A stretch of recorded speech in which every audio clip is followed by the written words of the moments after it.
Okay, good guys, no? Meron kaming service dito na Sharp automatic washing machine. So ang problema nito guys, spin problem, no? So ang history nito, mayroong una nang gumawa, kaso hindi binalikan. Ngayon titingnan natin kung bakit ayaw niyang mag-spin, no? So ito po yung mga Sharp na ESGN O7, no? So tingnan natin. So yan guys, naka-spin mode tayo. Tingnan natin siya. Kung iikot siya, no? Abangan lang natin guys kung iikot siya, no? So naka-spin mode ito para makita natin. Kasi ang issue daw, sabi ng customer natin, ayaw mag-spin. Ayan. Pero ang history nito, bago nila pinagawa, nag-auto drain daw. So nung nag-auto drain ito, tumawag sila ng technician. Kaso nung ginawa, kinabukasan, hindi na binalikan ng manggagawa, no? Kaya nagpa-service ulit sa atin, no? So dito tayo ngayon guys sa General Trias, Cavite. No, so yan, ina-analyze lang namin guys, nilagay na namin siya sa spin para makita natin kung anong problema. Tingnan natin. Yan, lagay din natin siya sa wash, no? Okay naman, nagbabalance siya. Lagay natin sa spin. Yan. Yan, spin. Okay. So mababang ano lang para makita natin kung iikot ka agad, no? So ang ikot nito nasa 3, no? Kasi nasa soft spin lang yung program natin. So tingnan natin kung iikot pa. Tingnan natin guys pagdating ng 3, doon siya kasi dapat iikot, no? Ayan. So spin problem, no? So ang history nga, nagdi-drain daw tapos pinagawa nila, tapos kinabukasan ayaw naman na mag-spin. Ayaw mag-spin dry.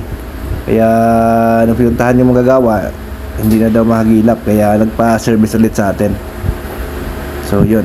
So tingnan natin guys, no? Para ma-diagnose natin, para makita natin kung ano talaga ang naging problema nito.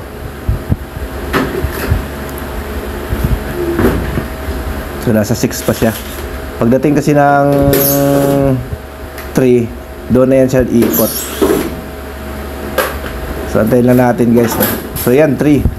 So napansin namin dito guys, hindi umikot yung drum pero umiikot yung pulsator, yung baba, pero yung tab niya hindi siya umiikot, no? So kaya ito pala ang dahilan kung bakit hindi siya nag-spin. So paulit-ulit siya, no? So ito guys, oh. So iniikot namin to guys, ayan. So smooth naman, gumagalaw naman yung drum. Ngayon titingnan natin yung likod nito, no? Kasi nga may gumawa na nito. Silipin natin bakit nagkaganito, no? So ayan guys, so nakita namin kaagad guys ang problema dito. Pinalitan pala ito guys ng drain motor ng Samsung, pang Samsung ang pinalit. Yan guys, ilalim, oh. Yan. Pang Samsung guys yung pinalit. Kaya ang nangyari, yan, ilawan natin. Ayan, oh, pang Samsung yung pinalit na drain motor. Yan nangyari, kapos yung hatak. Ayan, oh. Yan. So, pag humatak siya, parang kulang. Kaya yung nangyari, hindi siya iikot kasi kulang yung hatak niya. No? So, ang nangyari guys, pinalitan pala ng pang Samsung na drain motor. Ito yung original niya guys, oh. Testingin namin kung bakit niya pinalitan. Baka sira ito tapos walang makuha. Ang ginawa yung pang Samsung ang kinabit. Kaya ang problema naman, ang Samsung kasi yung konti lang yung hila niya. So ibig sabihin, hindi niya ma-open yung clutch kaya ayaw mag-spin. So yun. So gawin natin, testingin natin to yung luma nila, no? Tingnan natin kung bakit